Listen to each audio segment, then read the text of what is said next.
Prince Harry and Meghan Markle's home, Frogmore Cottage, is a haven for baby Archie. The Duke and Duchess of Sussex were gifted the property from the Queen. Prince Harry and Meghan Markle moved into their home, Frogmore Cottage, on the Queen's Windsor estate in April 2019, shortly before their son Archie Harrison Mountbatten-Windsor was born. The Duke and Duchess of Sussex kept the property as their UK base after their decision to step back from royal duties and moved to North America early this year, as it remains as their private home. There are a few details about the interiors. What we do know, though, suggests that much of the design has been steered to suit baby Archie. It's situated in front of an incredible lake and Frogmore House, where the couple hosted their wedding reception in May 2018, and is listed as a Grade 2 building. Inside, it is reported that there are 5 bedrooms, a kitchen, a living room and a nursery for Archie. No doubt the couple will have to put a lot of effort into making Archie's dream perfect, with the whole renovation in 2019 costing the sovereign grant a reported £2.4 million. The home underwent extensive renovation works before the couple moved in. It was said that Meghan hired Soho House's interior designer Vicky Charles to decorate the space. Apparently, Meghan requested that they use vegan and organic paint in keeping with her largely vegan diet to keep her son Archie healthy, as opposed to using chemical-based products. Outside, Meghan is also likely to have planted several of Archie's lemon yellow namesake chrysanthemums in the garden. Archie was granted the honorary flower as part of a tradition which dictates that royal family members receive a namesake variety of the flower in a nod to the blooms that decorated Westminster Abbey on Queen Elizabeth and Prince Philip's wedding day in 1947. Vicky's unique sense of style and what Meghan saw at the Soho House clubs may have also transferred into Frogmore Cottage. The clubs take design inspiration from the 1920s and 30s, with luxury furniture including velvet, sofas and chandeliers, although Meghan and Harry will have of course made it their own. Vicky previously told Soho House, "Private homes are incredibly different. The clients came to us because they want the Soho House aesthetic, but you have to make it right for that family or whoever lives there in their space. So it is not a cookie cutter thing. You can just drop in." Both Harry and Meghan are also big art fans, with Harry having gifted Meghan a romantic canvas reading "Everybody Needs Somebody to Love" by British artist Van Dona during their courtship. The Queen is also believed to have given the couple a series of paintings from her own personal collection after they moved in. Royal Family Live. Prince Harry told to forget fallout with William and speak out on BBC. Prince Harry has been urged to forget the fallout with his older brother, Prince William, and stand by the royal in his fight for truth. Over the BBC's interview with Princess Diana, Prince William has welcomed an inquiry into the BBC Panorama interview with his mother, Princess Diana, saying it should help establish the truth behind the actions that led to the controversial programme. But Prince Harry has been criticised for not speaking out on the matter and has been urged to stand shoulder to shoulder with his brother. Ingrid Seward, editor-in-chief of Majesty magazine, has called on the Duke of Sussex to speak out on the BBC inquiry. She said, "Harry's silence speaks volume. He's normally so keen on letting his opinions be known. Why hasn't he done so in this case and stood by his brother to share the responsibility? It is odd he hasn't spoken out about the BBC and Bashir case, as he has been speaking out a lot on other things recently. Harry should really man up and forget the fallout with his brother. They should be standing shoulder to shoulder on this one." Last week, the BBC announced it would appoint a judge to lead an independent investigation into how the interview came about. Prince William had been in private talks with senior BBC bosses for the past fortnight. It comes after interviewer Martin Bashir was accused of using forged documents and dozens of lies to clinch the 1995 interview. In the explosive interview, Diana discussed her husband's infamous affair with Camilla Parker Bowles and said there were 3 of us in the marriage, said it was a bit crowded. She also admitted to her affair with Army Captain James Hewitt and questioned Prince Charles's suitability to be king. Prince William has praised young people for battling online bullying with a charity promoting the legacy of his mother, Princess Diana. The Duke of Cambridge said it was heartbreaking to hear how abuse over the internet affected the lives of the teenage ambassadors from the Diana Award.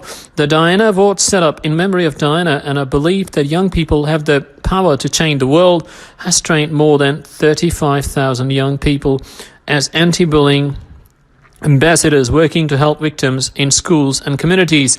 Williams surprised the young ambassadors by making an unannounced appearance on a video call to mark Anti-Bullying Week.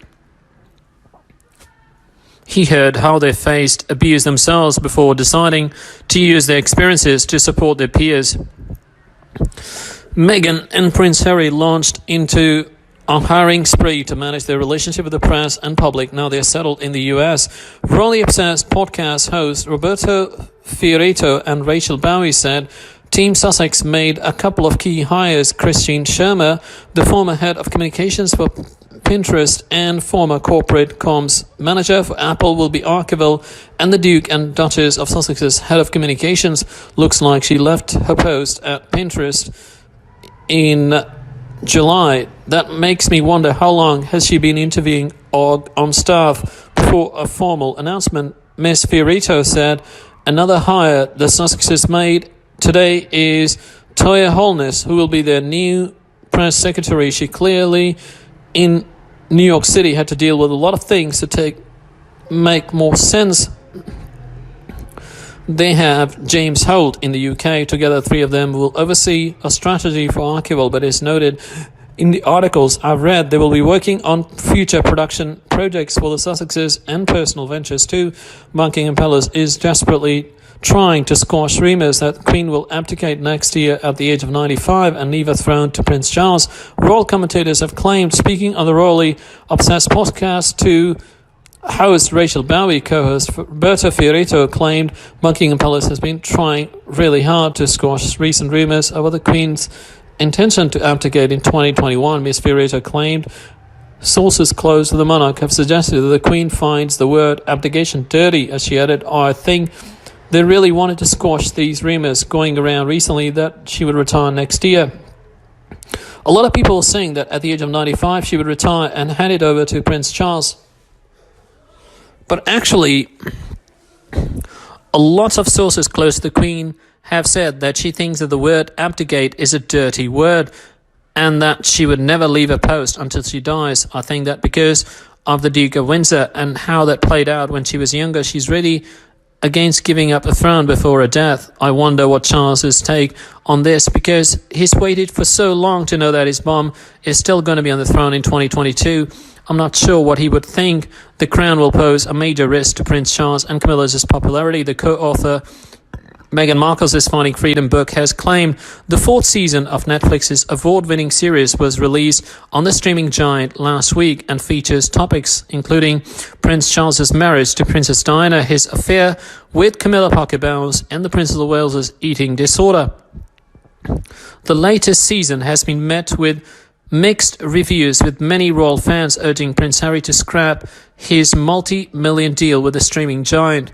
And now Omid Scobie, the co-author of Meghan Markle's biography, Finding Freedom, warned the series poses a major risk for Prince Charles and Camilla. He wrote on Twitter, there is real concerns coming from the palace that people watching season 4 of The Crown will take it for gospel.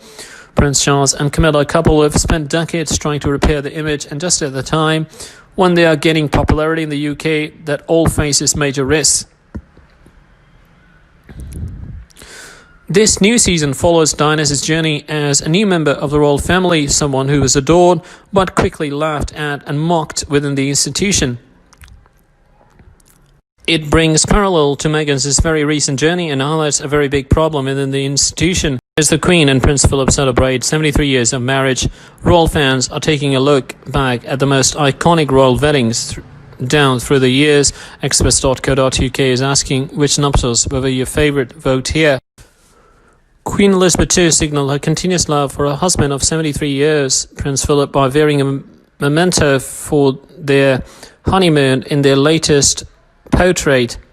The Queen made the poignant decision to wear the chrysanthemum brooch in the portrait Buckingham Palace released yesterday evening to mark the monarch and the Duke of Edinburgh's wedding anniversary. With this choice, the monarch showed a continuity in her love and support for Prince Philip, as she has donned this same brooch in key moments of the relationship. The monarch wore this jewel more than 7 decades ago in photographs taken during their honeymoon at Broadlands. The official Twitter account of the Prince of Wales and Camilla, Duchess of Cornwall, have marked the 73rd wedding anniversary of the Queen and Prince Philip. They wrote, wishing a happy 73rd wedding anniversary to Her Majesty the Queen and His Royal Highness the Duke of Edinburgh, Meghan Markle and Prince Harry, risking living long